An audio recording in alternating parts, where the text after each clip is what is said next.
Assalamualaikum warahmatullahi taala wabarakatuh. Alhamdulillah dengan rahmat dan karunia Allah Subhanahu wa taala, pada hari ini Siddiq HP memberangkatkan salah seorang pemenang undian, yaitu adik kita untuk berangkat umrah beserta gurunda beliau menuju tanah suci Mekah dan Madinatul Munawwarah. Semoga menjadi ibadah yang makbul, yang mabrur, dan Siddiq HP ke depan tambah maju, tambah berkah, lebih bisa memberangkatkan muslimin wal muslimat menuju tanah suci Mekah.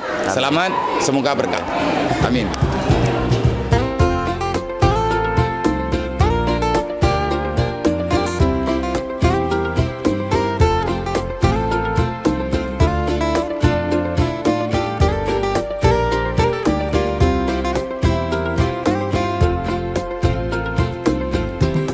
الهجرة رحلة هادينا حمل الإسلام لنا دينا الهجرة رحلة هادينا حمل الإسلام لنا دينا فالسلام. Alhamdulillah, hari ini pemenang hadiah umroh dari Siddiq HP sudah berangkat ke Tanah Suci bersama Travel Nanggroe. Nah, jadi untuk kalian yang ingin mendapatkan hadiah berkesempatan umroh, hadiah handphone dan uang tunai, kalian cek postingan Instagram Siddiq HP, karena di setiap akhir tahun kita pasti akan membuat undian umroh, HP dan uang tunai bagi yang beruntung.